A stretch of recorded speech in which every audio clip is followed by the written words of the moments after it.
तर हे शास्त्र काय मॅम की जे इतकं प्रभावशाली म्हटलं गेलं याला? तर हे सगळे फुलांचे अर्क आहेत. कसं ते एखाद्याच्या मनाला बदलवू शकतं? असं नाहीये की या प्रॉब्लेमवर नाही त्या प्रॉब्लेम, प्रत्येक प्रॉब्लेमवर औषध आहे. तुम्ही जे म्हणाल त्या सगळ्यावर आपल्याकडे औषध आहे. स्वप्नात साप येतो, त्यांनी खूप लोक घाबरून जातात. लहान मुलं कित्येक गोष्टींना घाबरतात, अगदी अंधाराला घाबरतात. तर या सगळ्यावरती सुद्धा आपल्याकडे औषध आहेत. एखाद्या व्यक्तीला स्ट्रॉंग करण्यासाठी, त्याच्या मनातली भीती घालवण्यासाठी आपल्याकडे औषध आहे का? हो. आणि कोणतं फूल वापरलं जातं आणि त्याचं कसं? सो आपल्याकडे आत्मविश्वास वाढवण्याचं सुद्धा छान औषध आहे. भरपूर स्त्रियांमध्ये असं पाहिलं जातं, पालीची भीती वाटते. फुलांपासून आपण जे अर्क बनवतो, हो. ही औषधे स्वभावाला बदलवू शकतात का एखाद्याच्या? याचा जो डोस असतो तो कसा ठरवला जातो? तुम्हाला ऑलरेडी जर तुमच्या कुठल्या आजारासाठी तुमची औषधं चालू असतील हा, तर तुम्ही त्याच्या बरोबरीने सुद्धा ही औषधं घेऊ शकता. डिप्रेशनमुळे एखादा व्यक्ती त्याचं आयुष्य खराब होऊ शकतं. ऍज अ पर्सनल कोच मी तुम्हाला हे विचारतोय, ऍज अ रिलेशनशिप कोचही विचारतोय. काही काळापुरतं ते छान वाटतं, पण सतत तोच स्वभाव असणं आणि तेच सतत तुम्ही खोटा मुखोटा धारण करून जगत राहणं आयुष्य, बरोबर. सो कुठेतरी त्या सगळ्याचा एक मनावर प्रेशर येतच ना. तुमच्याकडे येणारे जे पेशंट्स आहेत त्यांना कोणकोणत्या प्रकारचे धक्के आजपर्यंत बसलेले, त्याच्यासाठी आपण कसं औषध देऊ शकतो? आपण म्हणतो ना खूप वेळा बघा आपल्याकडे की असं काही झाल्यावर जे लोक रडत नाहीत तर ते खूप जास्ती धोकादायक असतं. मानसिक थकवा जाणवतो, की असं वाटतं की आपण कंटिन्यू ऑफिसमध्ये जरी काम करत बसलो तरी असं वाटतं खूप थकल्यासारखं वाटतं. आज काही लोकांना सकाळी उठल्यावरही थकवा जाणवतो. त्याचे मेडिकली ही भरपूर सारे रिझन्स असू शकतात.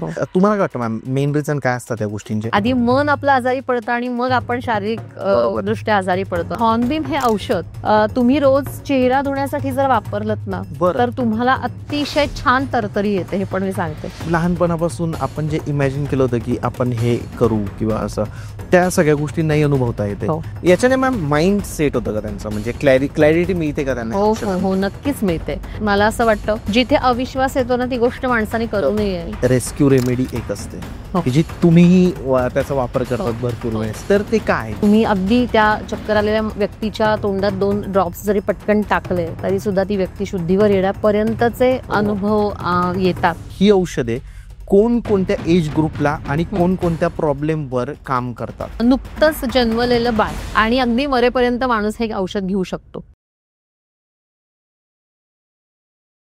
Hello guys and welcome to banter with Chetan. मित्रांनो, आज आपल्यासोबत आहे doctor Sayali Rane Vaidya ma'am. Ma'am नमस्ते, तुमचं स्वागत आहे आपल्या चॅनलमध्ये. थँक्यू. येस मित्रांनो, आजपर्यंत आपण भरपूर टॉपिकवर पॉडकास्ट केले, ज्यामध्ये ॲस्ट्रॉलॉजी आलं, वास्तू आलं, त्यासोबत अंकशास्त्र आलं, काही लिगल पॉडकास्ट आपण केलेले. बट तुम्ही असा कधी विचार केलाय का की जे फुलं असतात, जे पुष्प आपण त्याला म्हणतो मराठीमध्ये, तर त्याचा वापर करून तुमचा स्वभाव बदलू शकतो किंवा तुमच्या आयुष्यात जर काही प्रॉब्लेम असेल, प्रॉब्लेम हा वेगवेगळ्या गोष्टींनी येऊ शकतो. जसं की तुम्हाला एखाद्या गोष्टीची भीती वाटणे असेल किंवा तुम्ही एखाद्या संकटात असाल तेव्हा एक पॅनिक सिच्युएशन तयार होते. तर या सगळ्या गोष्टींवर फुलं कसे काम करतात याबद्दल आज आपल्याला मॅम सांगणार आहे. आणि मला असं वाटतं की हा पॉडकास्ट संपतो तोपर्यंत तुमच्या मनातली भीती गायब झालेली असेल, कारण इतकी पॉवर त्या शास्त्रामध्ये. तर मॅम तुमचं पुन्हा एक वेळा स्वागत आपल्या चॅनलवर. येस येस मॅम, हे जे आपण म्हणतो की फुलांचा वापर करून आपण एखाद्याच्या आयुष्यातलं दुःख कमी करू शकतो, कारण म्हणजे काय असतं ना, स्वभाव काय की एखाद्याला वाईट केव्हा वाटतं, जेव्हा एखाद्या व्यक्तीचा स्वभाव हा कमकुवत असतो, त्याला छोट्या छोट्या गोष्टींचा फरक पडतो. तर हे शास्त्र काय मॅम की जे इतकं प्रभावशाली म्हटलं गेलं याला? ओके, बर. याबद्दल खूप कमी माहिती आहे लोकांना. पुष्पौषधी म्हटलं जातं त्यांना, किंवा डॉक्टर बाख होते यांनी आधी याचा शोध लावला. ते आपण सांगूच यात काय आहे त्याची हिस्ट्री थोडी. पण त्याला बाख थेरपी असं सुद्धा म्हटलं जातं. त्यांच्या नावानेच ती थेरपी प्रसिद्ध आहे. फ्लॉवर रेमेडीज म्हटलं जातं त्याला. वेगळी नावं लोक म्हणून ओळखतात त्याला. पण आपण मराठीमध्ये पुष्पौषधी जे म्हणतो तर हे सगळे फुलांचे अर्क आहेत आणि हे सगळे आपल्या मनावर मुख्यतः काम करतात आणि आपल्या मानसिक आजारांवर सगळं काम करतात असं आपण म्हणू शकतो. ओके. आणि या शास्त्राबद्दल जर बोलायचं झालं तर म्हणजे याचा स्मेल काम करतो का? म्हणजे वास जो असतो एखाद्या फुलाचा आपण स्मेल म्हणतो, तर सुगंध, तर तो काम करतो आपल्या याच्यावर की तो सुगंध गेला. ते ऍक्च्युली वर्कआउट कसं होतं, कारण लोकांना ही गोष्ट फारच नवीन आहे मॅम आज जर बघायला गेलो तर त्याचं वर्किंग प्रोसेस कशी आहे की कसं ते एखाद्याच्या मनाला बदलवू शकतं? ओके, मग त्यासाठी मी तुम्हाला थोडीशी हिस्ट्री सांगते. एक साधारणतः 1930 आणि 36 या कालावधीमध्ये डॉक्टर बाख यांनी सुरुवात केली या सगळ्याची. आणि ते स्वतः MBBS डॉक्टर होते. पण त्यांना निसर्गाची खूप आवड होती आणि ते सतत असे जंगलांमध्ये फेरफटका मारायचे, शोध घ्यायचे, सगळ्या वेगळ्या वनस्पतींना स्वतः स्पर्श करायचे, बघायचे. ओके. असं सगळं करत असतानाच त्यांचा अभ्यास सुरू झाला आणि ते स्वतः त्यांना ना शारीरिक आणि मानसिक आजार बऱ्यापैकी होते, जरी स्वतः डॉक्टर होते तरी सुद्धा. तर थोडीशी त्यांची अशी हिस्ट्री होती फॅमिलीची. तर त्यांनी असा शोध जेव्हा सुरू केला तेव्हा जंगलांमध्ये जाताना ज्या आपल्या रानटी आपण म्हणतो ना वनस्पती असतात, हा, ज्या सीझनल फुलं येतात बघा आपण, ती सगळी, तर त्याचा त्यांनी हळूहळू शोध घ्यायला सुरुवात केली आणि मग त्यांच्या असं लक्षात आलं की प्रत्येक फुलाचं एक काहीतरी वैशिष्ट्य आहे. आणि मग त्याचा शोध सुरू केल्यानंतर त्यांनी एक अशा 38 फुलांचा शोध लावला, जी प्रत्येक तुमच्या एका फुलाचं एक वैशिष्ट्य आहे आणि ते एका तुमच्या मनाच्या स्थितीवर काम करतं असं आपण म्हणूया. ओके. सो मग ही सगळी येतात कुठून, तर ही भारतात कुठलीही नाहीये. ही सगळी फुलं ही परदेशातली आहेत. म्हणजे भारतात नाही मॅम? नाही, सगळी इंग्लंड वगैरे या भागात सगळी ही जास्ती येतात. म्हणजे आपण जे फुलं बघतो, म्हणजे आता लोकांना कसं झालं असेल की आपण जे फुलं बघतो की आपण मोगरा पाहिला, आपण गुलाब पाहिला, आपण कमळ पाहिलं, या फुलांपासून बनवलं जातं का असं लोकांना वाटलं असेल, बट ते तेवढं सिम्पल नाहीये. ते बनवलं जातं ते विदेशात आहे. हा मॅम, कंटिन्यू करा तुम्ही. येस. आता तुम्ही आता आपल्या इथलं सांगायचं झालं तर आपण सगळ्यांनी बघितलं असेल बघा, कास पठार सगळ्यांना माहिती बरोबर. साधारणतः पावसाळा संपत आला की एक महिनाभर त्या फुलांचा विशेष अशा त्या फुलांचा अशी लव्हेंडर कलरची असतात, त्याचा एक बहर असतो. बरोबर. आपण त्याची शेती करतो का हो? आपण कोणी लावली ती रोपं? नाही, ती नैसर्गिक रित्या उगवतात आणि ती पुन्हा महिनाभर टिकतात आणि ती निघून जातात. बरोबर. तसंच ही जी फुलं आहेत ही सगळी रानटी फुलं आहेत, सगळी जंगलात आणि म्हणजे याची शेती करण्याचा पण लोकांनी प्रयत्न केला, पण ती येत नाहीत. याची शेती नाही होत. नाही. हे जंगलांमध्येच ते वातावरण त्याला मानवतं आणि ते तिथंच येतात, त्यात ते वापरले जातात आणि परत म्हणजे सीझन वाईज येत राहतात. सीझन वाईज ती येत राहतात. मग या सगळ्या फुलांचा चक्क अर्क काढला जातो. पण अर्क म्हणजे पण तुम्ही काय म्हणाल की येस परत आली ना मग त्याच्यावर केमिकल प्रोसेस आली, तर नाही. ही चक्क जी निसर्गातून येणारं जे शुद्ध पाणी आहे, म्हणजे आपण थोडक्यात तर झऱ्याचं पाणी म्हणूयात, विहिरीचं झऱ्याचं म्हणूयात, या पाण्यामध्ये स्वच्छ पांढऱ्या शुभ्र काचेच्या बाउलमध्ये ही फुलं ठेवली जातात पाण्यामध्ये घालून. बरोबर. आणि ती पूर्ण बॉइलिंग प्रोसेस केली जाते. आता बॉइलिंग प्रोसेस म्हणजे काय, तर कुठल्याही प्रकारचं गॅस लावून नाही, ही पूर्ण सूर्यप्रकाशामध्येच ती सगळी उकळली जातात. पूर्ण दिवसभर ती ठेवली जातात. त्या कडक उन्हामध्येच जी काही ती उष्णता मिळते त्यामध्ये त्याचे सगळ्याचे अर्क पाण्यामध्ये उतरतात. आणि मग त्यामध्ये ती टिकण्यासाठी मात्र थोडंसं प्रमाण अल्कोहोलचं वापरलं जातं. अशा पद्धतीने ही आधी औषधं बनवली जातात. अशी ही 38 औषधांचा त्यांनी शोध लावला. 39वा औषध म्हणजे 5 औषधांचं कॉम्बिनेशन, जे रेस्क्यू रेमेडी त्यांनी त्याला म्हटलं जातं. तर मी पुढे सांगीनच त्याचा काय वापर आहे ते. अशा पद्धतीने त्यांनी 39 औषधांचा शोध लावला. आता काही लोकांना असं होईल की मी तर दारू पित नाही, म्हणजे आपल्या मराठी भाषेत जसं आपण मी तर दारू पित नाही, मग मी औषध कसं घेऊ. पण जर बघायला गेलं तर जे ॲलोपॅथीचे आपले औषध आहे ते यातही थोड्याफार प्रमाणामध्ये सुद्धा अल्कोहोल असतंच. झोपायचे काही औषधं असतात ज्यामध्येही अल्कोहोल असतं. जे आपण औषध म्हणतो की खोकला येतो त्यातही ते टाकलं जातं. तर याच्यात किती प्रमाणात असतं की ज्याचा एखाद्या व्यक्तीवर त्याचा वाईट परिणाम नको व्हायला. मला वाटतं की ती गोष्ट पण लोकांची दूर झाली पाहिजे. अगदीच कमी, म्हणजे नाही म्हणूयात आपण इतक्या प्रमाणात, अगदी म्हणजे अगदी 1% पेक्षा सुद्धा खरं तर कमी, 0.5% म्हटलं तरी चालेल. फक्त ही औषधं टिकण्यासाठी आपण त्याचा वापर करतो. As a preservative alcohol use केलं जातं. सो त्याच्यामुळे ती आपल्याकडे जेव्हा ती भारतात येतात त्यामुळे ती टिकण्याचं प्रमाण जास्त आहे आपल्याकडे. नाही तर ती टिकणार नाही, ती खराब होऊन जातील सगळी, किंवा त्याला वास यायला लागेल, ही वापरू शकणार नाही आपण. यासाठी ती फक्त प्रिझर्व करण्याची जी एक पद्धत आहे ना तीच ही आहे आणि म्हणून ती त्याच्यामध्ये ठेवली जातात असं म्हणू शकतो. मला काय वाटतं मॅम की आता आपलं चॅनल बघणारे जे लोक आहेत ते मोस्टली वय वर्ष 20 पासून 65 पर्यंत आहे. बरोबर, म्हणजे सगळ्या एज ग्रुपचे लोक आहेत. तर यामध्ये स्टुडंट्स येतात, त्यानंतर मॅरिड कपल येतात की ज्यांचं वय आता 30 ते 35 आहे, त्याच्यानंतर 40-45 की जे आता रिटायरमेंटची वाट बघणारे लोक येतात, आणि 50 ते 65 की आता रिटायर टाईप थोडंसं असं आयुष्य जगताय. प्रत्येकाच्या आयुष्यामध्ये काही ना काही प्रॉब्लेम आहे. स्टुडंटला पाहायला गेलं तर आजकाल कपलचे इश्यूज आपल्याला माहितीच आहे. तुम्ही स्वतः एक रिलेशनशिप कोच पण आहात, तर तुमच्याकडे तसे भरपूर प्रॉब्लेम्स येत असतील. ते एक झालं. काही स्त्रिया असतात किंवा काही कपल असतात ज्यांच्यामध्ये रिलेशनशिप इश्यूज असतात, की लग्न झाल्यानंतर मुलीची आई बोलते म्हणून किंवा मुलाची आई बोलते म्हणून भरपूर इश्यू आहे.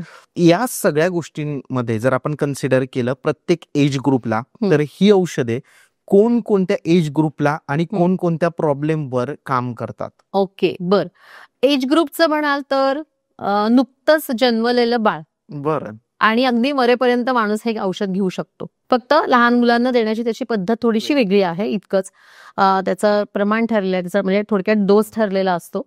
पण हे काय 0 साईड इफेक्ट्स असणारी अशी आपली औषधं आहेत, अतिशय सेफ आहेत. त्यामुळे ती लहान मुलांनाही आपण देऊ शकतो. म्हणजे आपण बाळगुटी जी देतो ना, त्याच्यामध्ये सुद्धा आपण आपल्या या सगळ्या औषधांचा वापर करू शकतो, अगदीच करू शकतो. अरे ओके. सो त्याचा वापर करू शकतो. आणि मी म्हटलं तसं अगदी 100 काय 150 वर्षाचं वर्षाच्या माणूस यांना सुद्धा मनुष्य घेऊ शकतो. आणि मॅम प्रॉब्लेमला जर बघायला गेलं म्हणजे आता कसं असतं ना, की जेव्हा ऍस्ट्रॉलॉजीचे मी काही पॉडकास्ट करतो, तर तेव्हा जे सांगतात मॅम जे असतात त्या किंवा गुरुजी, ते सांगतात की या प्रॉब्लेमला हे सोल्युशन. Yes yes. ठीक आहे. त्यावेळीच कोणकोणते प्रॉब्लेम्सवर आपली जी औषधे ती काम करतात, इन जनरलाइज वे मध्ये जर बोलायचं झालं? ओके, सगळीच. आता मला सांगा, तुम्ही आणि मी आता आपलंच उदाहरण घेऊया. तुम्हाला कशाची तरी भीती वाटत असणार? 100% वाटतं. कशाची भीती वाटते सांगा मला? व्ह्यूज कमी व्हायची, कारण आता जे चॅनल ग्रो होतं आपलं ते व्ह्यूज वर असतं. आपण रिलिव्हंट राहायला पाहिजे, आपली जी ऑडियन्स आहे त्यांना जे पाहिजे ते मिळालं पाहिजे. येस, तुम्हाला काहीतरी अचीव्ह करायचं आणि तुमचं जे टार्गेट आहे ते होत नाही, याचं तुम्हाला एक प्रेशर पण आहे, राईट? आणि त्याची तुम्हाला काळजी पण आहे, सतत ती चिंता पण आहे, बरोबर? आता भीतीचं सुद्धा असं बघा ना, म्हणजे भीती म्हटलं तरी आपल्याला किती गोष्टी आठवतात. आता मी म्हटलं तसं, मला जर हा तुम्ही प्रश्न विचारलात तर मी असं म्हणेन तुम्हाला की मला ना सरपटणाऱ्या सगळ्या प्राण्यांची भीती वाटते. खूप मला साप वगैरे बघितलं की मला खूप भीती वाटते. किंवा काही वेळेला असं आपण माणूस म्हणतो की सगळं चांगलं चाललंय, पण मला ना कशाची तरी अनामिक भीती वाटते, मी सांगू नाही शकत मला कशाची भीती वाटते, अशी सुद्धा भीती असते. सो भीतीचा एक गटच आहे याच्यामध्ये, का त्यातली काही ठराविक औषधं ही सगळ्या प्रकारच्या तुमच्या या भीतीवर काम करतात. मग ती कुठलीही असू दे. अगदी लोकांना हसू वाटेल किंवा मजा वाटेल की काय असं काय सापाची भीती वाटते, पण मी तसेही लोक बघितलेले आहेत की स्वप्नात साप येतो, त्यांनी खूप लोक घाबरून जातात. लहान मुलं कित्येक गोष्टींना घाबरतात, अगदी अंधाराला घाबरतात. तर या सगळ्यावरती सुद्धा आपल्याकडे औषधं आहेत. म्हणजे हे फक्त मी तुम्हाला भीतीचं उदाहरण दिलं. येस येस, आपण प्रत्येक गोष्टीकडे तर जाऊच परत. तुम्ही खूप इम्पॉर्टंट मुद्दा बोलला मॅम इथं, की भीती. काय ना, माणूस एखादी गोष्ट करतो किंवा नाही करत, तर त्याला एखाद्या गोष्टीची भीती असते म्हणून तो नाही करत, आणि एखाद्या गोष्टीची भीती नसते म्हणून तो करतो. इथं येतो त्याचा स्वभाव. आपण म्हणतो हा व्यक्ती भित्र आहे म्हणून हा ही गोष्ट करू नाही शकत आहे, आणि हा व्यक्ती खूप जास्त स्ट्रॉंग आहे तर म्हणून हा करू शकतो. तर एखाद्या व्यक्तीला स्ट्रॉंग करण्यासाठी, त्याच्या मनातली भीती घालवण्यासाठी आपल्याकडे औषध आहे का, आणि कोणतं फूल वापरलं जातं आणि त्याचं कसं? येस. आता तुम्ही जर मला स्पेसिफिक भीती, आता तुम्ही तुमची स्पेसिफिक भीती मला सांगितली की मला ना माझं म्हणजे पुढचं काय होईल किंवा माझे व्ह्यूज कसे असतील, या सगळ्याचं एक प्रेशर असतं, टेन्शन असतं. सो तुम्हाला माहितीये, तर आपल्याकडे मिमिलस नावाचं एक औषध आहे जे माहिती असलेल्या भीतीवर काम करतं. बरं. आणि जी भीती तुम्हाला सांगताच येणार नाही मला, की मला माहिती नाही मला काय होतं, अचानक मला असं घाबरल्यासारखं होतं, मला भीती वाटते कशाची तरी, त्यासाठी आपल्याकडे अजून एक औषध आहे. सो भीतीमध्ये सुद्धा जे गट आहेत वेगळे वेगळे, त्याच्यामध्ये आपलं मी तुम्हाला आता म्हणलं, अनामिक भीतीसाठी आपल्याकडे ॲस्पेन नावाचं एक औषध आहे. जे तुमच्या अनामिक भीती, जी तुम्ही सांगू शकत नाही. बरेचदा हा प्रॉब्लेम लहान मुलांमध्ये जास्ती येतो, की ते सांगू शकत नाही की त्यांना नक्की कशाची भीती वाटते. आपल्याला खूप त्यांना काय म्हणतो खोलात शिवून विचारावं लागतं, किंवा बरेचदा त्यांना काय होतंय बाबा नक्की तुला, त्यांना सांगता नाही येत बिचाऱ्यांना. अशा वेळेला आपण ॲस्पेन हे औषध वापरू शकतो त्यासाठी. ओके. अजून एक त्याची वेगळी बाजू, जसं तुम्ही आता मला म्हणालात की फक्त भीती म्हणजे काही करताना आपल्याला भीती वाटणे, त्याचाच एक थोडासा वेगळा अँगल आपण बघूयात. भीतीपेक्षा सुद्धा जर आपल्यामध्ये आत्मविश्वास कमी असेल तर सुद्धा आपण काही करताना खूप घाबरतो. बरोबर. सो आपल्याकडे आत्मविश्वास वाढवण्याचं सुद्धा छान औषध आहे. ओके. आणि ते काही म्हणजे त्या फुलाचं नाव सांगते? हो हो, लार्ज नावाचं औषध आहे. लार्ज नावाचं औषध आपण फक्त आपल्या आत्मविश्वास वाढवण्यासाठीचं काम करतो. ओके. तुमचा कॉन्फिडन्स वाढवतो.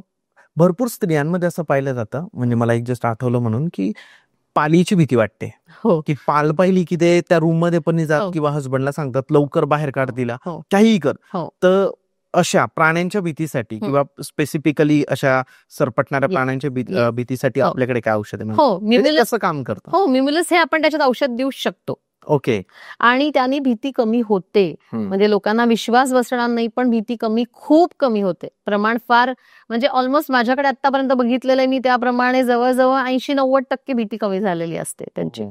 अर्थात असं नाहीये की लगेच औषध घेतलं म्हणून आता हाताने पाल उचलणार आहे आणि बाहेर टाकणार आहे, असं नक्कीच होणार नाहीये, Exactly. पण भीती कमी होते. राईट राईट तुम्ही ती सिच्युएशन जेव्हा तुम्ही घरात एकट्या आहात आणि पाल समोर आली, तर ती सिच्युएशन ऍटलीस्ट तुम्ही हँडल करू करू शकता. शकता. Yes. मॅम, ही जी औषधे आहेत आपली, हे जे फुलांपासून आपण जे अर्क बनवतो हो. आणि त्याच्यापासून जी आपली औषधे बनवली जातात, तर ही औषधे स्वभावावर काम करतात का? म्हणजे मनावर करतात, आपण ते तर बोललो, Yes.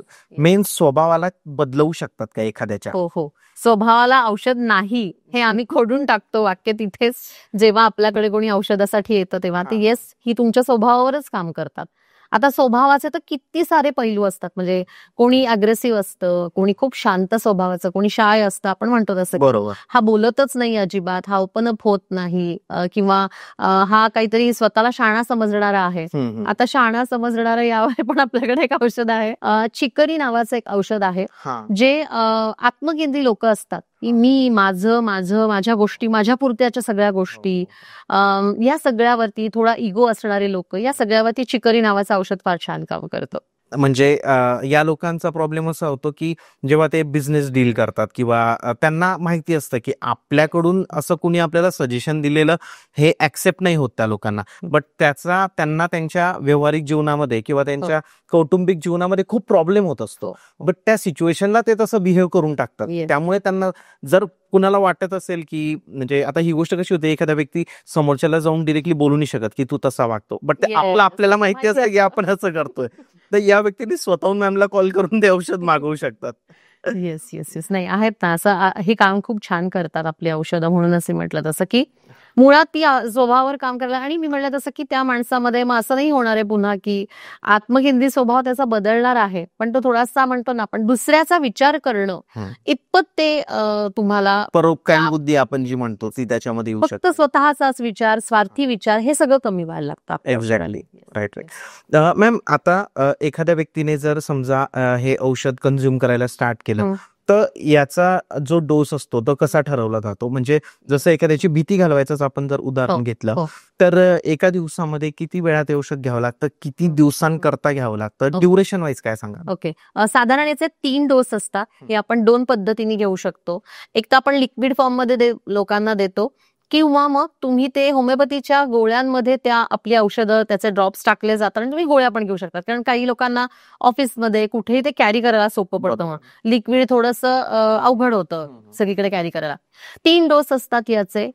पाण्याचा 1 घोट आणि त्याच्यामध्ये जे ठराविक ठरलेले ड्रॉप्स असतात तेवढे घ्यायचे, सकाळ दुपार संध्याकाळ. गोळ्यांचं पण सेम, 4 गोळ्या सकाळी, 4 गोळ्या दुपारी, 4 गोळ्या रात्री. ओके. बरं, आपले डोसेस कुठलेही असं नाहीयेत की सकाळी आता तुम्ही समजा ठरवलं की ब्रेकफास्ट नंतर मला घ्यायचंय, पण तुमचा एखादा डोस विसरला तुम्ही आणि तुम्हाला 1 तासाने ऑफिसमध्ये गेला, लक्षात आलं अरे काही फरक पडत नाही. शक्यतो 3 डोस मिस करायचं नाही असं आम्ही सांगतो. ओके. पण याला असं कुठलेही अगदी काय म्हणूयात खूप हार्ड असं नाही नाही, ते नियम पाळलेच गेले पाहिजे असं काही नाही. कुठलंही पथ्य नाही. तुम्हाला ऑलरेडी जर तुमच्या कुठल्या आजारासाठी तुमची औषधं चालू असतील तर तुम्ही त्याच्या बरोबरीने सुद्धा ही औषधं घेऊ शकता, इतकी सेफ आहेत. कोणताही आजार असला तरी सुद्धा ते घेऊ शकतात. याच्या ऍसिडिटी होते का? कारण भरपूर वेळा आपण ऍलोपॅथीच्या गोळ्या घेतल्यावर ऍसिडिटी सोबत मिळते. आपली औषधं ऍसिडिटीवर पण काम करतात उलट. अरे, ऍसिडिटीसाठी पण आपल्याकडे पुष्प औषधी आहे. वर्वेन नावाचं एक औषध अतिशय उत्तम काम करतं हायपर ऍसिडिटीसाठी,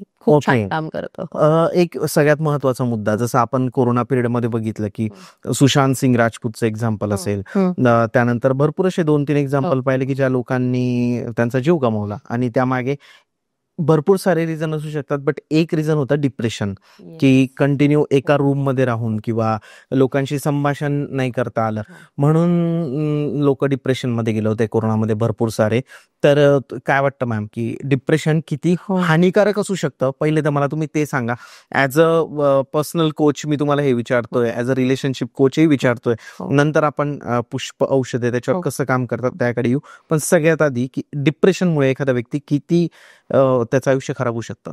खूप लेवलपर्यंत सर. आणि सध्या हा खूप मोठा एक इश्यू म्हटलं तरच चालू शकेल, की खरंच आपण सध्या 10 लोकांमध्ये 5 लोकांना आपण असं आपल्या ऐकण्यात येतं किंवा माझ्याही ऐकण्यात येतं, की नैराश्यामध्ये आहे ती व्यक्ती. आणि खूप लहान लहान मुलं, म्हणजे जे खरं त्यांचं खूप आनंदात उत्साहात जगण्याचं वय असतं, त्या वयातली मुलं डिप्रेशनमध्ये, हे ऐकून पण मला वाईट वाटतं फार. सो आणि काय डिप्रेशनवरती जी औषधं दिली जातात ते तुमचं काम काय करतं? म्हणजे मी त्या पॅथीला नावं ठेवणार नाहीये, कारण ते त्याचं काम करतंय, पण त्याचे कुठेतरी साईड इफेक्ट्स आहेत पुन्हा एकदा. सो आपली औषधं नैराश्यावर पण 100% काम करतात, खूप छान पद्धतीने काम करतात. नक्कीच जेव्हा तुम्हाला इतर पॅथीप्रमाणे जर जी डिप्रेशनची औषधं दिली जातात, ती तुम्हाला 1-2 महिन्यात थोडेसे पॉझिटिव्ह रिझल्ट द्यायला लागेल. आपली औषधं कदाचित तुम्हाला 6 महिने घ्यावी लागतील, वर्षभर घ्यावी लागतील, त्यानंतर त्याचे पॉझिटिव्ह रिझल्ट दिसतात. आणि डिप्रेशन हे इतकं वाईट आहे, की त्याच्यामध्ये आपण म्हणतो ना, की अतिशय थिन लाईन आहे. म्हणजे खरं तर ती किती क्रॉस केली तर माणूस आत्महत्येचा प्रयत्न करतो किंवा आत्महत्याच करतो, असे आपण खूप केसेस बघतो. सो आपण ते थांबवू शकतो जेव्हा त्याचे सिम्पटम्स दिसायला लागतात. सगळ्यात पहिलं काय, तर माणूस अलिप्त होतो, बोलायला कमी लागतो, समाजापासून दूर होतो, आपल्याच तंद्रीत असतो, स्वतःला एका खोलीत कोंडून घेतल्यासारखं वागायला लागतो. हे सगळे डिप्रेशनचे काही साईन्स आहेत. त्याचं लक्ष नसतं कोणाकडेच, कामात लक्ष नसतं, ह्या त्याच्या सगळ्या एका सिम्पटम्स दिसायला लागले, की मी असं म्हणते, की पहिल्या स्टेपलाच खरं तर त्यांना पुष्पौषधी जर सुरू केल्या तर त्याचा नक्कीच छान फायदा होतो. डिप्रेशन बद्दल बोलायचं झालं मॅम, तर तुम्ही जे सिम्पटम्स सांगितले, तर हे लक्षणं त्या व्यक्तीला स्वतःही कळत असतात, की त्याला टेन्शन येतं. टेन्शन, ओव्हर टेन्शनचं दुसरं नाव मला डिप्रेशन वाटतं, कारण माणूस टेन्शनमध्ये कंटिन्यू त्या प्रोसेसमध्ये जर राहत गेला तर तो डिप्रेस्ड होतो. ही गोष्ट त्याच्या सोबत राहणाऱ्या लोकांनी पण ऑब्झर्व केली पाहिजे. त्याने तर सगळ्यात चांगली गोष्ट असेल, की तो स्वतःहून तुमच्याकडे येतोय किंवा तो स्वतःहून त्या गोष्टीबद्दल व्होकल होतोय, किंवा त्याची फॅमिली जी आहे त्यांनी ते ऑब्झर्व करून लोकांपर्यंत ते पोहोचवलं पाहिजे. तुम्हाला अजून याबद्दल काय वाटतं मॅम? नाही, आपल्याकडे ना अजूनही त्याबद्दल ना पुरेशी माहितीच नाहीये लोकांना. म्हणजे नैराश्य म्हणजे काय नक्की? काही लोकांना असंही होतं, की मुलगा जर खरंच अभ्यासात लक्ष देत नसेल तर आई वडील वेगळा समज करून घेतात, की नाही तुझंच काहीतरी टाइमपास चालू आहे, हे काहीतरी नाटकच आहेत तुझी. सो त्याचे सिम्पटम्स ओळखता येणं खूप आवश्यक आहे. आपण त्याच्याबद्दलचा एक अवेअरनेस म्हणतो ना, तोच आधी आता आपल्या समाजात येण्याची खूप आवश्यकता आहे, की हे खरंच आहे. नैराश्य हे खरंच येतं, त्या व्यक्तीला ते समजत नाही. बरोबर. म्हणजे त्या व्यक्तीला समजून ती आपल्यापर्यंत पोहोचण्याचं प्रमाणच फार कमी आहे, कारण त्या व्यक्तीला ते समजतच नसतं. तिला कळतच नाही, की मी डिप्रेशनमध्ये चाललेली आहे हळूहळू, हे त्यांना समजतच नाही ना. पण तुम्ही म्हणालात तसं बरोबर आहे, त्याच्या आजूबाजूच्या लोकांना हे लवकर समजतं. नेहमी तर त्याचं वागणं आहे आणि आताचं त्याचं जे वागणं बदलतं दिसतं, हे सगळं घरातल्यांनी ऑब्झर्व करण्याची खूप गरज असते. आणि असं कुठेतरी आपण म्हणतो रेड फ्लॅग्स, म्हणजे ते दिसले की मग तुम्ही कुठल्या तरी तज्ञांची जरूर मदत घ्यावी. बघितलं जातं की डिप्रेशनला ना, म्हणजे असं म्हटलं जातं की अरे हे तर हाय क्लास लोकांचे आजार आहेत, ठीक आहे.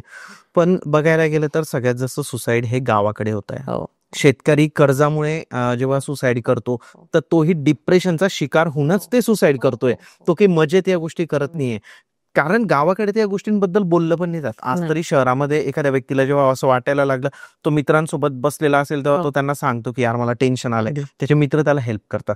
गावाकडे या गोष्टींना डिप्रेशन नाव घेतलं तरी असं दाखवलं जातं की अरे हे काय हाय क्लास गोष्टी करतोय हा. इथं चूक आहे मला असं वाटतं. एखादं रिलेशनशिप असतं, रिलेशनशिप चालू असताना आजकाल भरपूर ब्रेकअप आपण बघतो. एक व्यक्तीचं दुसऱ्या व्यक्तीसोबत रिलेशन असताना नंतर ते तुटतं आणि मग परत हा व्यक्ती दुसऱ्यासोबत, आयुष्यात बदल घडतो. हा बदल ऍक्सेप्ट करणं पण एक वेगळी गोष्ट आहे. यासाठी आपल्याकडे काय औषध आहे? त्यावर पण आपल्याकडे औषध आहे. बदल स्वीकारणं, कुठलाही मत हो, चांगला म्हणजे तो आपल्यासाठी, मी असं म्हणेन की तो आपल्यासाठीचा बदल चांगलाच असतो, असं प्रत्येकाने एकदा आधी ते स्वीकारावं. तो स्वीकारण्यासाठीच आपल्याकडे वॉलनट नावाचं एक फार छान औषध आहे. ओके. म्हणजे तुम्ही अगदी त्याचं छोटंसं उदाहरण मी देते आणि हे तुम्ही आत्ता एक मोठं उदाहरण दिलं, पण आपल्याला अगदी आपल्या सवयीचं असणारं घर हे माझ्या रोजच्या रुटीनचं आहे, माझ्या सवयीचं आहे, माझ्या प्रेमाचं आहे, माझी वास्तू, माझं घर, आणि हे आता रिडेव्हलपमेंटला जाणार आहे.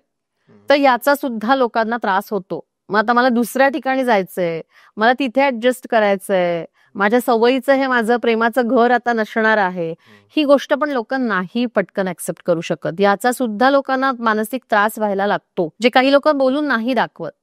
काही लोक पटकन ऍक्सेप्ट पण करणारे असतात या सगळ्या गोष्टी. इथून उठून एकदम परदेशात जाणं, जिथे आपण म्हणतो ना की एकदम बदल होणार असतं तुमच्या रुटीन मधून, ते ऍक्सेप्ट करणं खूप अवघड असतं. तर त्याच्यावरती वॉलनट हे औषध फार छान काम करतं, आपलं स्वीकारायला मदत करतं, नवीन गोष्टी काय म्हणतो ना शिकण्यासाठी, ती त्याची सवय होण्यासाठी वॉलनट औषध छान काम करतं. एक्झॅक्टली.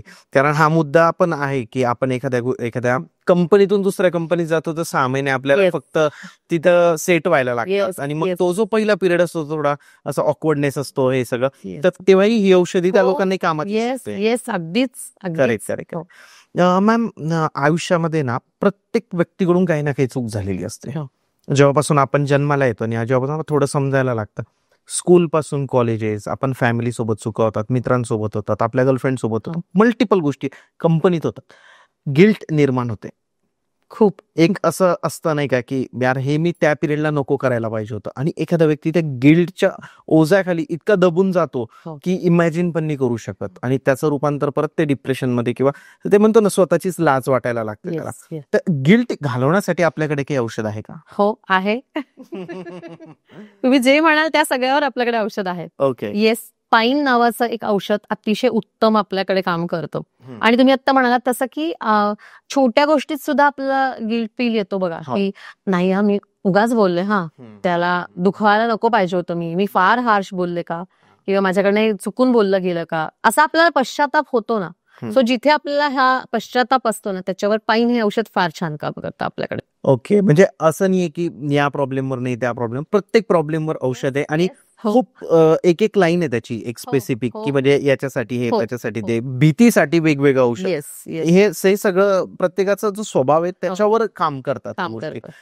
कधी कधी कुणाचे वडील जातात, किंवा एकदम जवळचा व्यक्ती चालला जातो, किंवा ब्रेकअप नंतर खूप धक्का बसतो, किंवा असंही होतं म्हणजे कॉलेज लाईफ मध्ये एखाद्याचं रिलेशनशिप सुरू असतं आणि त्याला नंतर कळतं की अरे आपली जी गर्लफ्रेंड आहे ती अजून कुणाला डेट करते. हा प्रकार आजकाल जास्त सुरू आहे, चीट. हा मॅरिड कपल्स मध्ये पण आपण बघितलं आजकाल.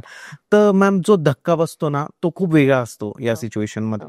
तर अशा लोकांसाठी, किंवा असे अजून धक्के तुम्ही एक्सप्लेन करा की कोणकोणते तुमच्याकडे येणारे जे लोक आहे, जे पेशंट्स आहेत, तर त्यांना कोणकोणत्या प्रकारचे धक्के आजपर्यंत बसलेले, आणि त्याच्यासाठी आपण कसं औषध देऊ शकतो? येस, आधी सगळ्यात महत्वाचं तुम्ही म्हणालात तसं एक कोणाचा तरी मृत्यू, आपल्या जवळच्या व्यक्तीचा मृत्यू अचानक, हा सगळ्यात मोठा धक्का असतो माणसाला. त्यानंतरचा काय, कोणाचा ऍक्सिडेंट बघितलाय, कोणाला खूप दुखापत झालेली बघितलेली आहे, किंवा भूकंप आहे, कोरोना आहे आपल्याकडे, हे सगळे आपल्यावरती बसणारे हे धक्केच आहेत. कारण प्रत्येकाचीच ते काय म्हणतो आपण सहन करण्याची ताकद असते, क्षमता असते असं नाहीये ना, प्रत्येकाची वेगळी वेगळी. तर जे लोक ते सहन करू शकत नाहीत, तर ते ना त्या पॉइंटला फ्रीज होतात, दगडासारखे होतात. म्हणजे आपण म्हणतो ना की ते व्यक्तच होत नाही त्यावेळेला. तर त्यासाठी पण एक खूप छान औषध आहे, की तो जो धक्का आहे त्या धक्क्यातून त्या माणसानी ऍटलिस्ट व्यक्त होणं खूप गरजेचं असतं, किंवा बाहेर पडणंही गरजेचं असतं. दोन्ही गोष्टी आहेत. आपण म्हणतो ना खूप वेळा बघा आपल्याकडे की असं काही झाल्यावर जे लोक रडत नाहीत, तर ते खूप जास्ती धोकादायक असतं असं आपण म्हणतो. आपल्याला वाटतं स्ट्रॉंग येते, पण असं नाहीये. रडणं सुद्धा तितकंच गरजेचं का आहे, कारण तेव्हा त्या भावनांना किंवा त्या सगळ्या दुःखाला आपण एक वाट मोकळी करून देतो. पण तेही जेव्हा होत नाही, तेव्हा आपल्याकडे SOB म्हणजेच स्टार ऑफ बेथलेहेम नावाचं एक औषध आहे. तर हे अशा या सगळ्या सिच्युएशन मध्ये फार उत्तम काम करतं, फारच मिरॅकल सारखं काम करतं. आणि असं नाहीये की आत्ता ती सिच्युएशन आहे, म्हणजे कोणाचं रिसेंटली असा काही धक्का बसलाय म्हणून आपण ते द्यायचाच नाही. जुने पण काही गोष्टी असतात त्या आपण डोक्यात ठेवलेल्या असतात. म्हणजे समजा आपल्या जवळच्या कोणी व्यक्तीचा मृत्यू आपण बघितलेला असेल असा ऍक्सिडेंटमध्ये, तर आपल्याला कायमस्वरूपी ऍक्सिडेंटची भीती मनात बसते आणि तो धक्का, त्या धक्क्यातून आपण वर्षानुवर्ष बाहेर पडलेलो नसतो. तर काही वर्षांनी सुद्धा हे औषध तेवढंच छान काम करतं त्या सगळ्या त्या धक्क्यातून बाहेर येण्यासाठी. करेक्ट आपण म्हणू शकतो. करेक्ट. कारण धक्क्यातूनच आपण म्हणतो की म्हणजे एखादा आपल्यावर प्रेशर आलं, काही झालं, त्यातूनच मग डिप्रेशनकडे लोक वळतात. आपण बघतो मॅम की भरपूर लोकांना ना एखादी गोष्ट करायची खूप घाई असते, म्हणजे वेळ असतो भरपूर, पण एकदा गाडी जोरात चालवतील किंवा खूप कंटिन्यू फास्ट बोलतील, प्रत्येक गोष्टीत घाई असते. तर ती कशामुळे असते ऍक्च्युली, जर सायकोलॉजिकली विचार करायला गेला तर ती भीतीमुळे घाई असते की कोणत्या गोष्टीमुळे असते, आणि त्याच्यासाठी औषध नाही. आता आपल्याकडे त्यावर पण एक औषध आहे. आता जी लोक घाईत असतात ना कायम, त्यांचा एक पॅटर्न असतो बघा तुम्ही, की त्यांना सतत असं वाटत असतं की मी ज्या स्पीडनी काम करतोय त्या स्पीडनी कोणीच करू शकत नाहीये. करेक्ट. त्यामुळे त्यांना समोरच्या माणसाचा स्पीड असं वाटतं की कायम कमीच आहे आपल्यापेक्षा, बरोबर, हो आपल्याबरोबर मॅचच होत नाहीये. इथे ते इतके इम्पेशन्स त्यांच्यामध्ये निर्माण होतो की बास बस. त्यामुळे औषधाचंही नाव आपलं इम्पेशन्सच आहे तिथे. ओके. ते औषध फार छान काम करतं या सगळ्यावरती, की जे लोक जास्ती करून आम्ही ते बॉस लोकांना म्हणतो, कारण त्यांना कायमच असं वाटत असतं की आपल्या स्पीडनी किंवा आपल्या ताकदीप्रमाणे जे आपण करतोय काम, त्याप्रमाणे तसं परफॉर्म समोरचा करत नाहीये, ही कायम बॉस लोकांची तक्रार हे असते. खूप इंटरेस्टिंग आहे की म्हणजे प्रत्येक बॉसला नाही, पण प्रत्येक बॉसला असं वाटतं की मी ज्या स्पीडने काम करतो त्या स्पीडने आपल्या एम्प्लॉईजने पण केलं पाहिजे. बट ते समजून घेण्याची गरज आहे की म्हणजे प्रत्येकाचा स्पीड वेगळा असतो आणि प्रत्येकाचं हे वेगळंच आहे त्याच्यामध्ये. मग यासाठी औषध आपण देऊ शकतो. हो, यासाठी आपण इम्पेशन्स म्हणून देतो. इव्हन तुम्हाला सांगते, आता हे आपण ऑफिसचं उदाहरण घेतलं, पण अगदी घरामध्ये जर असं आपण म्हटलं की एखादी व्यक्ती ना खूप पटकन तयार झाली, रेडी होणारी, आपण सगळे कुठे बाहेर निघालोय आणि एक व्यक्ती सर्वात पहिल्यांदा आवरून तयार झाली, तर ती रेस्टलेस होते बघा ती व्यक्ती, की अरे चला लवकर आवरा, लवकर किती वेळ लागतो तुम्हाला आवरायला. सो हे जे आहे ना, तर त्या व्यक्तीला त्यावेळेला इम्पेशन्स हे औषध देण्याची खूप गरज असते. मला वाटतं हे औषधाची मला जास्त गरज आहे. ओके. तर नाही, हे खूप छान काम करतं. कारण कसं होतं ना की ती लोक दुसऱ्याचं कामही करून टाकतात. मग इतकाही त्यांच्यात पेशन्स नसतो की नाही मग मी करून मोकळा होतो. बरोबर आहे. सो मॅचच होऊ शकत नाही त्यांच्या बरोबर, कोणी स्पीडला त्यांच्या कोणी मॅच होऊ शकत नाही. पण त्याच्या चुकाही होऊ शकतात ना. चुकाही होऊ शकतात, काहीतरी वस्तूंची हेळसांड होते त्यांच्याकडून, असंही सगळं होतं ना त्यांच्या. बरोबर आहे. जसं अति गाई सांगतात नाही, अगदी हो. पण तो म्हणूनच मी म्हटलं की त्यांना जो वाटतो की त्यांचा स्पीड आहे तोच बरोबर आहे, तर तसं नसतं. तिथे इम्पेशन्स देण्याची खूप आवश्यकता असते. करेक्ट. वाट बघू शकत नाहीत काही लोक, म्हणजे इतके रेस्टलेस होतात की काय हे इतके वाजलेत आणि ही व्यक्ती आत्ता येणार होती, किंवा असं काय झालं, तसं का झालं, अजून काही झालं, म्हणजे अगदी 2 मिनिटं इतका असा वेळ सुद्धा ते त्यांच्यामध्ये पेशन्स नसतो वाट बघण्याची कुठल्याही गोष्टीची. सो तिथे इम्पेशन्स खूप छान काम करतात. करेक्ट. काही लोक दुःखात असले की डिरेक्टली रडून देतात. काही लोक थोडं जरी काही कुणाकडून चूक झाली तरी भयानक चिडतात. आपण म्हणतो की याचा स्वतःवर कंट्रोलच नाही आहे, तर त्याच्या भावनांचा त्याच्यावर कंट्रोल नसतो पाहायला गेलं तर अशा लोकांसाठी तुमचं सजेशन काय असेल आणि नंतर औषध काय असेल? येस, यावर पण खूप छान एक औषध आहे आपल्याकडे. चेरी प्लम नावाचं एक खूप छान औषध आहे. ओके. आता तुम्ही फक्त अग्रेशनच्या बाबतीतलं सांगितलं, असं काही नाहीये. कुठलंही कंट्रोल न करता येणारं इमोशन, म्हणजे मला असं वाटतं की मी खूप इमोशनल आहे आणि मला पटकन रडायला येतं, आणि मग मला रडणं कंट्रोल नाही झालं तर मला लोक हसतील. बरोबर. मला ते कंट्रोल करताच आलं पाहिजे. माझी ती भावना, माझी दुःखाची भावना त्या क्षणी मला कंट्रोल करता आली पाहिजे. ती माझ्याकडनं कधीच होत नाही. मी रडते, मग लोक मला खूप असे काय म्हणतात ना की बालिश समजतात किंवा काही समज करून घेऊ शकतात. याची एक मनात भीती प्रत्येकाची असते बघा. म्हणून माणूस इमोशन्स आपले पटकन व्यक्त करत नाही, त्याची सुद्धा एक प्रकारची भीतीच माणसाच्या मनात असते. बरोबर. अग्रेसिव्ह लोक जे असतात त्यांना सुद्धा असं वाटतं की माझ्या अग्रेशन मध्ये माझ्याकडनं काहीतरी चुकीचं घडेल आणि कोणाला तरी काहीतरी माझ्याकडून इजा होऊ शकते. येस. सो या सगळ्यासाठी चेरी प्लम हे अतिशय उत्तम काम करतं. चेरी नावात चेरीचा रिलेटेड त्याच्याशी संबंधितच आहे ते. त्याची जी फुलं येतात चेरी प्लम, त्याचंच हे औषध बनवतात, ओके. त्या फुलांचं. आपण बघितलंय की एखादं डिस्कशन चालू असतं आणि एखादा व्यक्ती असतो जो मध्ये मध्ये बोलत असतो खूप जास्त, म्हणजे नॉर्मल टॉपिक चालू आहे तर तो मध्ये मध्ये डिस्टर्ब करेल बोलताना, किंवा तुम्ही मला एखादी गोष्ट सांगताय मी घडी घडी तुम्हाला हा थांबा मी तुम्हाला सांगतो असं मध्ये मध्ये बोलणाऱ्या लोकांसाठी काही आहे का आपल्याकडे? खूप आहे. आणि असं तर आपण बघितलेलं असं सगळ्यांनीच बघा, आपल्या मित्रमैत्रिणीमध्ये कोणीतरी असं एक कॅरेक्टर असतंच. म्हणजे एक प्रत्येक ग्रुपमध्ये मी असं म्हणते की ते कॅरेक्टर असतं, त्याचं नाव आहे हिदर. येस, हो. म्हणजे त्यांना एक तर सगळ्यातलं सगळं कळत असतं आणि ते सगळ्या टॉपिक मध्ये मध्ये मध्ये बोलत असतात. म्हणजे आपण दोघं बोलतोय आणि आता इथे इदरवाला कोणी आला तर हो मला माहितीये सगळं पुष्प औषधीबद्दल, मी सांगतो ना सर माझ्याकडे तर इतके त्याचे एक्सपिरियन्स आहे माझा, आणि माझ्याकडे इतके लोक असे येऊन गेलेले अमुक तमुक, जे त्याला काहीही माहिती नसतं त्यातलं. पण ही सवय असते त्यांची. एक तर तुम्ही म्हणता तसंच बरोबर मध्ये बोलणं आणि सगळ्यातलं मला सगळं कळतं असं कुठेतरी असणं. आणि या सगळ्यामुळे एक काय होतं ना, अशा लोकांना बाकीचे लोक टाळायला लागतात. म्हणजे आपल्यासारखे लोक म्हणतात अरे हा चुकीच्या वेळी आलेला आहे, आता आम्ही कामाचं बोलत होतो काहीतरी, किंवा सो ह्या सगळ्यासाठी हिदर हे औषध फार छान काम करतं. असे लोक कंपनीतही असतात, मित्रांमध्ये पण असतात. हो. अशाने त्यांची किंमत कमी होते, आपण जे म्हणतो. तर हे अवॉइड केलं पाहिजे. आणि जर नसेल अवॉइड होत तर हे औषध त्याच्यावर काम करेल, जसं की साईड इफेक्ट नाही आहे आणि बाकी काही गोष्टी नाहीये त्याप्रमाणे. शारीरिक थकवा जाणवतो, कधी कधी मानसिक थकवा जाणवतो, की असं वाटतं की आपण कंटिन्यू ऑफिसमध्ये जरी काम करत बसलो तरी असं वाटतं खूप थकल्यासारखं वाटतंय आज. काही लोकांना सकाळी उठल्यावरही थकवा जाणवतो. त्याचे मेडिकली ही भरपूर सारे रिझन्स असू शकतात. तुम्हाला काय वाटतं मॅम, मेन रिझन काय असतात त्या गोष्टींचे? सगळंच आहे. सध्याचा सगळा मुख्य कारण काय आहे, शारीरिक गोष्टींना आपल्याला सगळ्यानंतर जाणवतात बघा. सगळ्यात मुख्य काय असतं, आधी आपलं मन बिघडतं, आधी मन आपलं आजारी पडतं आणि मग आपण शारीरिक दृष्ट्या आजारी पडतो असं आम्ही म्हणतो. सो आपल्याला मनावरही काम करायचं आणि मग शरीरावर आपोआपच होतंय. सो जेव्हा तुम्हाला असा मानसिक किंवा शारीरिक थकवा असतो, त्याच्यावर ऑलिव्ह नावाचं सुद्धा एक औषध अतिशय सुंदर आहे, आपलं काम करतं. तुम्हाला ताबडतोब फ्रेश वाटतं, तुम्ही दिवसभर त्या औषधाच्या त्या एनर्जीवर छान काम करू शकता, तुम्हाला थकवा जाणवत नाही, तुमची झोप छान होते.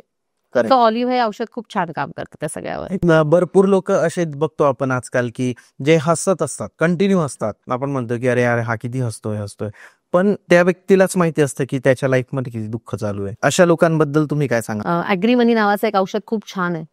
ही जी लोक कायम फक्त एक सुखाचा किंवा हसऱ्या चेहऱ्याचा एक मुखवटा घेऊन वावरत असतात ना, बरोबर, ज्यांच्या मागे खरं खूप दुःख असं दडलेलं असतं, ते कधीच दुःख समाजात, आपल्या मित्रमैत्रिणींमध्ये, अगदी नातेवाईकांमध्ये सुद्धा कधीच बोलून दाखवत नाहीत.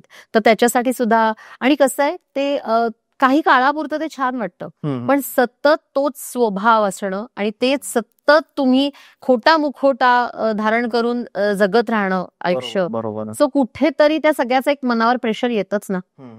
तुम्ही कोणालाही तुम्ही जगाला दाखवू शकता, पण तुमच्या मनाला नाही फसवू शकत ना. मन तुमचं ते सगळं ताण तो सगळा घेत असतो. बरोबर. पण एका पॉइंटला ते सगळं कुठल्या तरी वेगळ्या मार्गाने बाहेर पडण्यापेक्षा, मी असं म्हणते, जेव्हा असं सगळं करण्यापेक्षा सुद्धा ॲग्रीमनी हे त्यावर खूप छान काम करतं. म्हणजे ही लोक आपोआपच मग थोडस आपलं दुःख ते पण सांगायला सुरुवात करतात. येस, कारण दुःख जेवढं तुम्ही सांगाल जवळच्या व्यक्तीला एकदम, तेवढं तुमचं मन पण मोकळं होतं आणि हे औषध घेतल्याने ते होऊ शकतं. नक्कीच. येस. मॅम, कंटिन्यू 9 ते 6चा जॉब आहे लोकांना.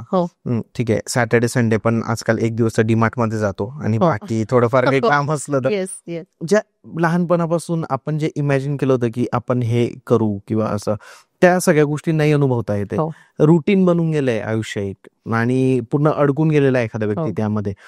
त्या लोकांसाठी काही आहे का आपल्याकडे औषध, की जे लोक कंटिन्यू त्या रुटीन मध्ये आणि त्यांना बाहेर पडायचंय किंवा त्यांचं मन जे त्यांना रुटीनचा कंटाळा आलाय, अशा लोकांसाठी आपण काही औषध आहे? येस, त्यावर पण आपल्याकडे छान हॉर्नबीम नावाचं औषध आहे, जे तुम्हाला तुम्ही म्हणतात असं की 24/7 आपण काही वेळेला म्हणतो ना की तेच आपण करत असतो, त्या तेचपणाचा कंटाळा येतो आपल्याला. बरोबर. नवीन काहीतरी हवं असतं किंवा एक थोडासा चेंज हवा असतो आपल्याला.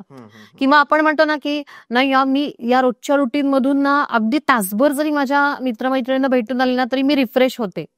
त्याची गरज असते बघा, पण प्रत्येक वेळा तेही करण्याची आपल्याला सवड होते असंही नाही आपण म्हणू शकत. प्रत्येक वेळेला सगळे आता मित्रमैत्रिणी सुद्धा आपल्या वयाचे त्या वेळेला अवेलेबल असतात असंही नसतं. नाही. करेक्ट. प्रत्येक वेळेला आपण खर्च करून थोडासा चेंज मिळवण्यासाठी बाहेर गावी जाऊ शकतो असंही नाही होऊ शकत. सो या वेळेला सुद्धा हॉर्नबीम हे औषध फार छान काम करतं. जिथे आपल्याला तोचतोचपणा आलेला असतो, कंटाळा येतो आपल्याला आपल्याच कामाचा रोजच्या, की मी रोज हेच काम करते, मला वेगळं काहीतरी हवंय बरोबर किंवा मला ते काम करायचंय पण थोडा एक काहीतरी मला एक पाहिजे किंवा माइंड फ्रेश माझं माइंड तरी फ्रेश झालं पाहिजे की मी अजून छान क्रिएटिव्ह माइंडनी म्हणा किंवा अजून चांगल्या ताकदीने मी ते काम करू शकलो पाहिजे. या सगळ्यासाठी पण आपल्याकडे हॉर्नबीम हे खूप छान काम करतं औषध. ह्याचं अजून एक छान उदाहरण म्हणजे हॉर्नबीम हे औषध तुम्ही रोज चेहरा धुण्यासाठी जर वापरलं ना तर तुम्हाला अतिशय छान तरतरी येते. हे पण मी सांगते, चेहरा ग्लो होतो तुमचा. हा मी तुम्हाला जाताना औषध देऊन जाईन हवं सर, ते तुम्ही ट्राय करा.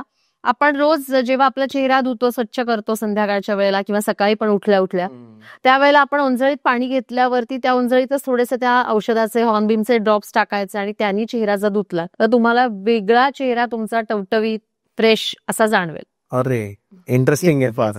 करून बघा. आणि हे आपण पिऊ नाही शकत का मॅम हे औषध? नाही, घेऊ शकतो, पिऊ पण शकतो. येस. बट याचा सेकंड यूज हा आहे की चेहऱ्याला पण तुम्ही ते लावू शकता. मॅम काही लोक असतात की कंटिन्यू चुका काढतात, म्हणजे हेच केलं नाही तेच केलं नाही. हे आपण कौटुंबिक याच्यात पण बघतो की सासू सुनेच्या याच्यातही हे वाद चालू असतात किंवा कंपनीमध्ये पण असतात की एखादा बॉस असतो जो खूप इरिटेट करून टाकतो एम्प्लॉईजला, की थोडं जरी चूक असेल तरी तो कंटिन्यू त्यांना इरिटेट करत असतो. तर अशा लोकांना तुम्ही कोणतं औषध द्याल? आणि म्हणजे आता एखाद्या सुनेने सासूला कोणतं औषध द्यावं या गोष्टीवर किंवा एम्प्लॉईने बॉसला काय औषध द्यावं? त्याचं नाव पण फार गमतीशीर आहे, बीच नावाचं औषध. ओके. सो बीच हे औषध अगदी ओसीडी असं म्हणता येणार नाही, ओसीडी असणारीच व्यक्ती, पण ज्यांना सगळं परफेक्ट लागतं की नाही मी ही वस्तू ना मी याच अँगलनी ठेवणार आहे आणि मला अपेक्षा आहे की माझ्या सुनेनी पण तसंच ठेवावे. सॉरी, परत मी कुठल्या नातेबद्दल म्हणत नाहीये किंवा बॉस म्हणा, सासू सुना म्हणा किंवा घरातली एखादी अगदी परफेक्ट वागणारी व्यक्ती जिचा म्हणजे मी म्हणते की हे बघा, माणसाला शिस्त हवी, त्यांनी परफेक्टही असायलाच हवंय, पण त्याचा दुसऱ्याला त्रास होता कामा नये. म्हणजे मी माझ्या पुरतं ते ठेवलं तर ठीक आहे की येस मला माझी शिस्त आवडते, मला ही वस्तू या अँगलमध्येच ठेवलेली लागते, मी तशीच ठेवणार. पण मी जेव्हा ती समोरच्याकडून अपेक्षा करते, ती अपेक्षा पण करण्यापर्यंत एक वेळ ठीक आहे, पण त्यावरून जर आपण समोरच्याला बोलत असू किंवा त्याच्यात चुका दाखवत असू, त्याला टोमणे मारत असू, तर अशा लोकांचं बीच हे फार छान काम करणारं औषध आहे, फार उत्तम काम करतं. Yes, exact. सो तुमची शिस्त तुम्ही तुमच्या पुरती ठेवावी मर्यादित. बरोबर. त्याची अपेक्षा दुसऱ्यांकडून करू नये, पण अपेक्षा जरी ठेवली तरी एकदा सांगून बघावं. पण ते डॉमिनेट केल्यासारखं ते करण्याचा अट्टहास किंवा त्यातून काहीतरी वाईट बोलणं किंवा काहीतरी त्याच्यावरती आपण टिप्पणी करणं हे फार चुकीचं आहे. बरोबर आहे. सो ते त्याच्यावरती सुद्धा उत्तम काम करतं. किंवा वारंवार ज्यांना ओसीडी असणाऱ्या लोकांसाठी पण हे छान काम करतं. वारंवार स्वच्छता, हात धुणे, परफेक्ट लागतात सगळ्या गोष्टी, यावर पण छान काम करतं हे औषध. काही लोक असतात की ज्यांना सतत असं 4 लोकांमध्ये नाही आवडत, त्यांना वाटतं की आपण आपल्या रूम मध्येच बरे, किंवा ते बाहेर 4 लोकांमध्ये गेल्यावर पण कुणाशी काही बोलत नाही, ते त्यांच्या साईडला असतात, मोबाईल मध्ये असतील किंवा त्यांच्या एका वेगळी दुनिया असते. त्यांना इंग्लिशमध्ये आपण इंट्रोवर्ट म्हणतो. तर अशा अलिप्त राहणाऱ्या लोकांसाठी काही औषध आहे मॅम? तुम्ही म्हणाल त्यावर आपल्याकडे औषध आहे. येस, वॉटर वॉलेट नावाचं औषध यावर छान काम करतं. काही लोक ना आपण त्यांना बिचाऱ्यांना एक असं ना उगीच एक लेबल लावतो शिष्ट नावाचं, पण शिष्ट अशी नसतात काही वेळेला ही लोक, पण त्यांचं एक वेगळं जग असतं किंवा त्यांना उलट असं वाटत असतं की मी जो विषय बोलणार आहे किंवा मला ज्या विषयाबद्दलचं ज्ञान आहे तो विषय बोलण्यासाठी हा ग्रुप किंवा या सगळ्यांमध्ये ती लोक बाकीचे कम्फर्टेबल नाहीये. सो तिथे असं वाटू शकतं लोकांना की अरे हा स्वतःला काहीतरी शहाणाच समजतो. कारण जास्ती करून ना सायंटिस्ट लोक जे असतात, आता आपल्यामध्ये आता जर इथे एखादा सायंटिस्ट येऊन बसला तर आपला आणि त्याच्या बुद्धिमत्ता किंवा त्याच्या विचारांमध्ये खूप तफावत जाणणार आहे. आपल्याला तो काय बोलतोय कदाचित काही कळणार सुद्धा नाही, काही शब्दही त्यातले कळणार नाही, असं कुठेतरी त्यांना वाटतं आणि मग थोडेसे ते अलिप्त राहणारे असतात.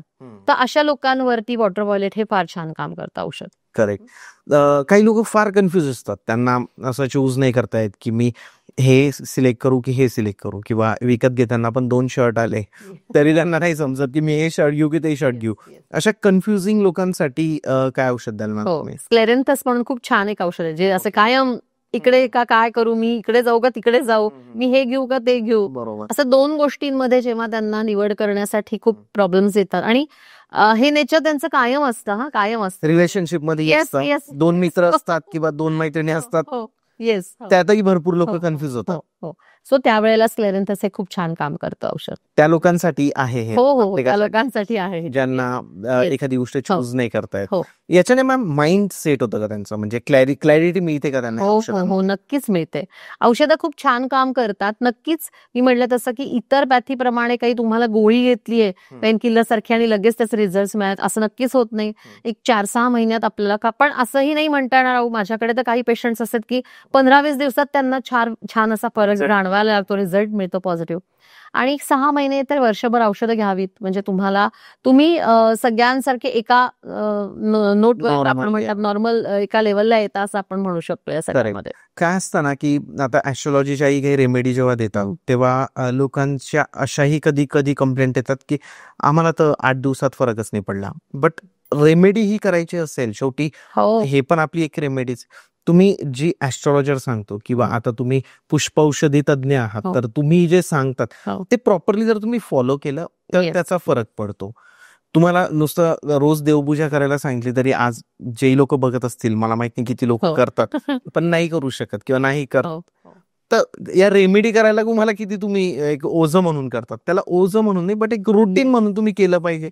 जर ते केलं तसं कंटिन्यू तर त्याचा तुम्हाला डेफिनेटली फरक पडतो. त्यापेक्षा तुम्हाला एक सांगू सर, मला असं वाटतं जिथे अविश्वास येतो ना ती गोष्ट माणसाने करू नये असं मला वाटतं. हे माझं स्वतःचं मत आहे की तुम्ही विश्वासाने जर ती गोष्ट घेतली ना तर गोष्टी तुम्हाला तसेच सकारात्मकच तुम्हाला सगळे रिझल्ट द्यायला नक्कीच. आणि लोक काय करतात, 2 दिवस औषध घेतात, बरं त्यामध्ये त्यांनी स्वतःनी 4 वेळा डोस मिस केलेले असतात, हे लोक नाही सांगत कधी, नाही सांगत. असं पण आपल्याला अनुभव येतात ना. पण मी म्हणते त्या सगळ्यामध्ये की तुम्ही घ्या, कुठल्याही गोष्टीसाठी सातत्य हे खूप महत्वाचं आहे. आणि दुसरी गोष्ट पेशन्स. तुम्हाला कुठलीच गोष्ट आत्ता केली म्हणजे आपल्याकडे म्हण आहे ना की पी हळद आणि हो गोरी, असं नाही होत ना. सो तुम्ही त्याच्यासाठीचा जो एक कालावधी आहे तो 6 महिन्यांचा, 1 वर्षाचा. आणि हे मला सगळ्यामध्ये अनुभव येतात. लोकांना काउन्सिलिंगसाठी आल्यावर पण लगेच क्विक रिझल्ट हवे असतात. कोणी माझ्याकडे ग्राफोलॉजीसाठी आलं तरी त्यांना लगेच हवं असतं काहीतरी रिझल्ट, असं नाही होत. त्यासाठीचा सराव हा खूप महत्वाचा आहे, सातत्य गरजेचं आहे. बरोबर. ते लोक करतच नाहीत आणि मग असे काहीतरी कमेंट्स करतात की नाही मला काही फरकच पडलेला नाहीये. मग ज्यांना फरक पडला त्यांना आपण काय म्हणणार, कारण तिथे लोक सातत्याने ती गोष्ट घेतात, केलेलं असतं. येस. तुम्ही जरी म्हणजे आता सिग्नेचरचा विषय निघाला म्हणूनच सांगतो की जरी मला थोडं माहिती म्हणून मी जर बोलतोय की जरी तुम्ही सिग्नेचर चेंज करून घेतली तुमची आणि तुम्ही ती तुमच्या डॉक्युमेंट्सवर नाही पॉसिबल आहे करायला, बट तुम्ही रोज प्रॅक्टिस केली पाहिजे त्याची. प्रॅक्टिस केली तरी सुद्धा तुम्हाला त्याचा बेनिफिट चांगला मिळू शकतो. अगदीच आहे. मी तर उलट सांगते लोकांना की 6 महिने काय वर्षभर तुम्ही अजिबात कुठेही तुमची सही बदलायची घाई अजिबात करू नका. तुम्हीही छान अनुभव घ्या त्याचा आणि येतो पॉझिटिव्ह रिझल्ट तुम्हाला मिळतात. पण तेवढ्या पेशन्स नाहीयेत लोकांमध्ये सध्या. आणि त्यांनाच मी म्हणलं सगळं फास्ट, सगळं क्विक हवंय की मी हे केलंय, तुम्ही सांगितले मॅडम ही रेमेडी केली, आता काहीच उपयोग झालेला नाहीये. एक तर तुमचा विश्वास आणि पेशन्स या 2 गोष्टी सगळ्यामध्येच पाहिजे तुमच्या. करेक्ट. आणि त्यासोबत मेहनत पण पाहिजे. या लोकांना इन्स्टंट पैसाही हवा असतो, पण मेहनत शून्य असते. असं करून तुम्ही आयुष्यात काहीच नाही करू शकत. मॅम तुम्ही असं सांगितलं की रेस्क्यू रेमेडी एक असते की जी तुम्हीही त्याचा वापर करतात भरपूर वेळेस, तर ते काय एक्झॅक्टली, व्हॉट इज रेस्क्यू? यातल्या 5 औषधांचं ते कॉम्बिनेशन आहे. हे डॉक्टर बाक यांनीच त्याचा शोध लावलेला आहे अर्थातच. तर जेव्हा कोणाला असा पॅनिक अटॅक येतो किंवा अशी सिच्युएशन नाही हँडल करू शकत आहे त्या वेळेला ती व्यक्ती, म्हणजे अगदी इथपर्यंत मी तर म्हणते की कोणाला पटकन बोळ आली कुठल्याही गोष्टीने, चक्कर आली, तर त्यावेळेला सुद्धा रेस्क्यू रेमेडी खूप छान काम करतं. तुम्ही अगदी त्या चक्कर आलेल्या व्यक्तीच्या तोंडात 2 ड्रॉप्स जरी पटकन टाकले तरी सुद्धा ती व्यक्ती शुद्धीवर येण्यापर्यंतचे अनुभव येतात. म्हणजे लोक विश्वास नाही ठेवणार या सगळ्यावरती, पण असे पण अनुभव येतात. पॅनिक सिच्युएशन लोकांना नाही हँडल करतायत, ही तर खूप केसेस मी पण अशा बघितलेल्या आहेत की एन्झायटी असते, पॅनिक अटॅक येतात, मग त्या सिच्युएशनमध्ये काहीच सुचत नाही, समजत नाही, तर त्यावेळेला सुद्धा आपण पटकन शक्य झालं तर पोटामध्ये औषध द्यायचं, जिभेवर टाकायचे 2 थेंब त्याचे. तेही शक्य नाही झालं तर अजून एक त्यातलीच पद्धत आहे छान, की आम्ही असं म्हणतो आपले पल्स कुठे कुठे लागतात. तर आपल्या तुम्हाला माहिती आहे कुठे कुठे लागतात? हातावर लागतात, हातावर. येस. कानाला लागतात, हा. मेन तर हृदयात आपल्या. हो. इतके मी अनुभवले मॅम. येस, आपल्या गळ्याच्या इथे लागते, हा, आपल्याला इथे लागते हाताला, हम्म. आणि आपल्या गुडघ्याच्या वाटीच्या एक्झॅक्ट मागे सुद्धा आपल्याला पल्स जाणवतात. ओके, हा. ती नसची जाते येस. तिथे. हो. ओके. तो आपण फक्त पण त्यातल्या त्यात सोपं आपल्याला इथे आणि इथे आपल्याला पटकन लागतं, कारण हा. आपल्याला ते जाणवतं, बरोबर, आपण फील करू शकतो. Correct correct. तर त्यावेळेला असं कोणाला भोवळ आली किंवा पॅनिक अटॅक आला असेल तर ती व्यक्ती जर कम्फर्टेबल नसेल ते औषध घेण्यासाठी, म्हणजे पोटात घेण्यासाठी, तर त्यावेळेला चक्क त्याचे 2-3 ड्रॉप्स तुमच्या पल्सवरती जिथे ज्या पॉइंटला तुम्हाला जाणवतं तिथे टाकून रब केले तरी सुद्धा त्याचे रिझल्ट खूप छान आहेत आपल्याकडे. अरे वा, इंटरेस्टिंग. सो तसं करायला सुद्धा हरकत नाही. त्याचा वास घ्यायला द्यावा पटकन. स्ट्रॉंग त्याचा असं एक हे मिळाला तरी सुद्धा भोवळ आली असेल तर तो माणूस शुद्धीवर येतो किंवा भानावर येतो, आपण म्हणतो ना, तसं होतं या सगळ्यामध्ये. रेस्क्यू रेमेडी याला म्हणतात. remedy. मला असं वाटतं हे कुणीही सोबत ठेवलं तरी त्याच्यासाठी हो हो हो चांगलं. हो. असं नाही की कुणाला काही इश्यू होतोय म्हणून, पण नाही. तुमच्या सिक्युरिटीसाठी, सेफ्टीसाठी आपण घेऊ Yes. शकतो. आणि सगळ्यात इम्पॉर्टंट की याचा साईड इफेक्ट काय नाही, काहीही नाही, काहीच नाही. आणि हे लहान मुलांना युज हो हो हो हो हो. अगदी अगदी अगदी कोणीही लहान मुलं सुद्धा घेऊ शकतात. फक्त आपण माहिती असताना, म्हणजे आता अशा सिच्युएशन मध्ये आपण पटकन ड्रॉप्स टाकायचे, कारण ते थोडेसे अल्कोहोल बेस असल्या कारणाने थोडे चुरचुरतात आपल्याला जिभेला ते, पण तिथे ती आवश्यकता पण असते, त्यामध्ये द्यायला हरकत नाही. पण आपण घेताना मात्र ते एक घोटभर पाण्यामध्ये ते ड्रॉप्स 5 घ्यायचे. Okay okay, interesting. मॅम, खरंच खूप इंटरेस्टिंग माहिती होती. म्हणजे असा पॉडकास्ट आपल्या चॅनलवर आजपर्यंत नव्हतं झाला की पुष्प औषधीवर आपण बोललो. भरपूर लोक आहे मॅम की ज्यांना आहे ना हे सगळे इश्यूज होत आहे. हो. तर आता या औषधी हव्या असतील हा. तर त्या कशा अवेलेबल होतील त्यांना? आपला की नंबर तुम्ही त्यांना देऊ शकता? हो, माझा नंबर तर तुम्ही मी शेअर डिस्प्लेला लावतोच नंबर. हो हो. येस. डिरेक्टली तुमची टीम कॉन्टॅक्ट हो, करून हो, ते हो, सगळं कन्सल्ट करू शकतात. Yes yes. आणि मॅम, भरपूर लोकांना असं वाटतं की हे जे ज्ञान आहे हे त्यांच्यापर्यंतही पोहोचावं हो. किंवा त्यांना शिकायची इच्छा असते. येस. तर तुम्ही असं शिकवतात का लोकांना? हो, मी त्याचं स्वतः प्रशिक्षण पण देते. आणि मला असं वाटतं की ते प्रत्येक घरातल्या एका व्यक्तीने शिकावं. म्हणजे मला माहिती नाही, तुम्हाला पूर्वी कदाचित माहिती असेल बघा, की आपले आजोबा पणजोबा वगैरे असं होतं तर 12 क्षार पूर्वी त्यात असायचे बघा, कोणाला तरी त्याचं ज्ञान असायचं आणि घरी ते असायचं. तसं एक पुष्प औषधीचं एक किट आपल्याकडे कायम असावं असं मला वाटतं. ते नाही तर ऍटलिस्ट RR तरी असावंच, म्हणजे रेस्क्यू रेमेडी तरी आपल्याकडे असावीच घरामध्ये ठेवलेली असं मला वाटतं. सो कोणीतरी घरातलं शिकलं तर नक्कीच चांगलं आहे, त्याचा फायदाच होतो.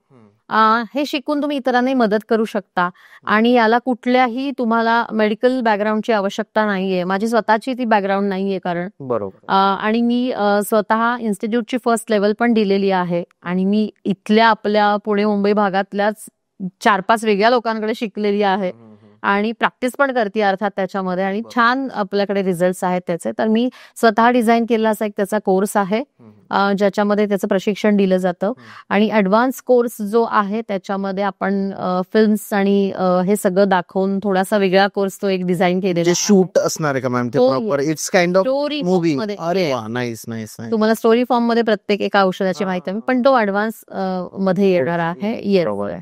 पण बेसिक कोर्स करून तुम्ही तुमच्या घरातल्यांना तर नक्कीच मदत करू शकता असं मी म्हणेन. कारण पॉसिबल होत नाही की माझ्याकडे तुम्ही कन्सल्टेशनसाठी येणं, तुम्ही जर पुण्याच्या बाहेर असाल तर ते शक्य होत नाही. आणि त्याहीपेक्षा अवघड असं आहे की कुरिअर ला प्रॉब्लेम येतो. औषधं लोक कुरिअरवाले लिक्विड ते नाही म्हणतात. सगळे हे प्रॉब्लेम्स येण्यापेक्षा मी असं म्हणते की तुम्ही स्वतः शिकून घेतलं तर तुम्हाला नक्कीच त्याचा जास्ती फायदा होणार आहे. प्रत्येकाने घरातल्या एका व्यक्तीने ते शिकावं. आपल्या घरातल्या कोणीतरी आजी, आई वगैरे असतात ज्या जर होम मेकर असतील, आपण आता हाऊसवाईफ पण म्हणत नाही, पण तीच खरं सगळं घर सावरत असते, तर त्या महिलांनी मात्र जरूर हा कोर्स करावा असं मी म्हणेन. नक्की फायदा होईल त्याचा. आणि फार काही असं नॉमिनल चार्जेस मध्ये मी ते शिकवते बायकांना. ते खूप इम्पॉर्टंट आहे. Yes yes yes. हो, कारण ते पे करू शकतात. पे करू शकतात. मॅम, तुमचं खरंच मनापासून धन्यवाद. तुम्ही जी ही माहिती दिली ती आपल्या ऑडियन्सला जेन्युइनली आवडली असेल. तुमच्या काही कमेंट्स असतील, तुम्हाला काही अजून जाणून घ्यायचं असेल तर तुम्ही कमेंटमध्ये त्या गोष्टी सांगा. मॅमचा नंबर डिस्प्लेला आलेलाच असेल, तुम्ही डिरेक्टली कॉन्टॅक्टही करू शकता. डिस्क्रिप्शनमध्ये इंस्टाग्रामची लिंक मॅमची सगळी जी इन्फॉर्मेशन आहे, नंबर वगैरे हे सगळं दिलेलं आहे. तर मॅम तुमचं खरंच मनापासून धन्यवाद. Thank you so much.